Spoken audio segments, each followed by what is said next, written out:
Hello everyone, Pandey ji classes में एक बार फिर आप सबका स्वागत करता हूं। स्टूडेंट, अभी हम बात करेंगे 56/3/1 सेट फर्स्ट केमिस्ट्री के आंसर की जो कि मुझे मध्य प्रदेश से एक स्टूडेंट ने भेजा है। और ये क्वेश्चन पेपर को थोड़ा सा ध्यान से स्टडी करते हैं। तो पहला जो क्वेश्चन है स्टूडेंट वो है which of the following does not show variable oxidation state. तो आपको पता है स्टूडेंट यहाँ पे आंसर क्या आएगा, आपका स्कैंडियम आएगा, क्योंकि स्कैंडियम क्या करता है +3 ऑक्सीडेशन स्टेट शो करता है। बाकी मैग्नीज +2 से लेके +7 तक करता है, कॉपर +1 +2 करता है, Fe2 पॉजिटिव Fe3 पॉजिटिव, ये डिफरेंट ऑक्सीडेशन स्टेट शो करते हैं। क्वेश्चन नंबर सेकंड की बात करें, the type of isomerism shown by this complex. इस कॉम्प्लेक्स को अगर हम ध्यान से देखें बेटा, इसमें बाहर कुछ नहीं पड़ा हुआ है, इसलिए आयोनाइजेशन आइसोमेरिज्म नहीं शो करेगा। कोई इसके पास एम्बिडेंट लिगेंड नहीं है, इसलिए लिंकेज आइसोमेरिज्म शो नहीं करेगा।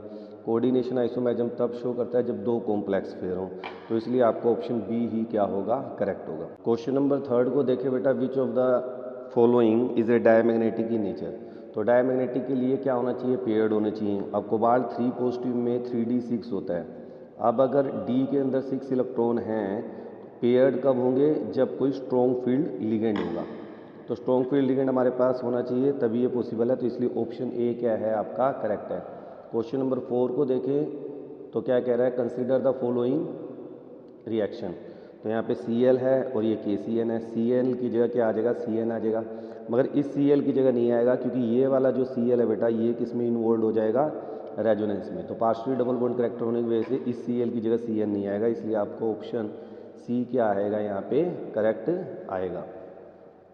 उसके बाद अगर हम बात करें बेटा क्वेश्चन नंबर 5 की देख लें, तो क्वेश्चन नंबर 5 जो है हमारा वो क्या है, which one of the following compound has lowest pKa value, यानी कि हाईएस्ट Ka वैल्यू।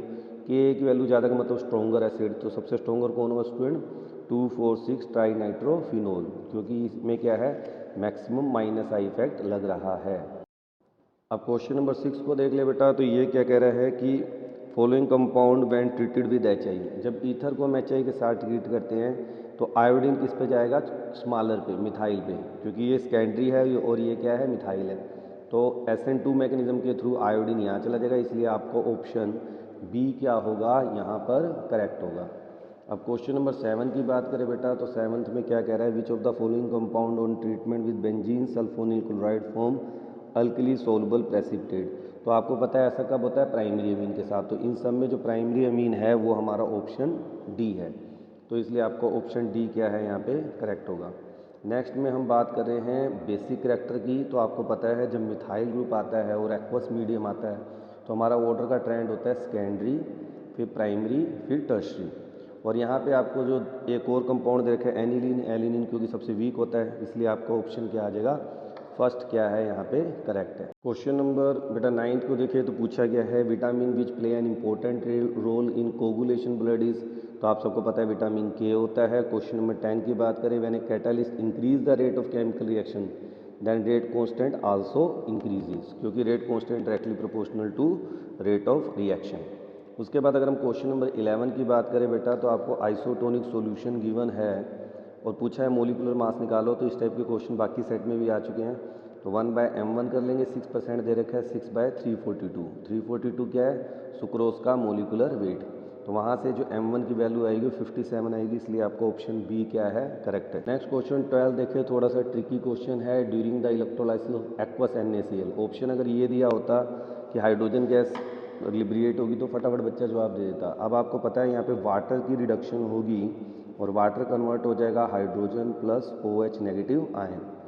ठीक है स्टूडेंट, तो यहाँ पे थोड़ा सा डिफरेंट टाइप से यहाँ पे इसकी क्या होती है, रिडक्शन होती है। तो ये क्या करेगा, 2 इलेक्ट्रॉन गेन करेगा। तो कैथोड पे जो हमारी रिएक्शन होगी, वाटर की रिडक्शन होकर हाइड्रोजन गैस लिब्रिएट होगी, इसलिए आपका ऑप्शन जो आएगा वो डी करेक्ट आएगा। अब हम एसर्शन रीजनिंग की बात कर लेते हैं। क्वेश्चन नंबर 13 को देखें बेटा, तो इसमें पहला जो एसर्शन है वो कह रहा है addition of ethylene glycol to water lower its freezing point. बिल्कुल सही है। और दूसरी बात करें कि ethylene glycol is insoluble in water, ये गलत है, इसलिए आपका ऑप्शन सी क्या होगा, करेक्ट होगा।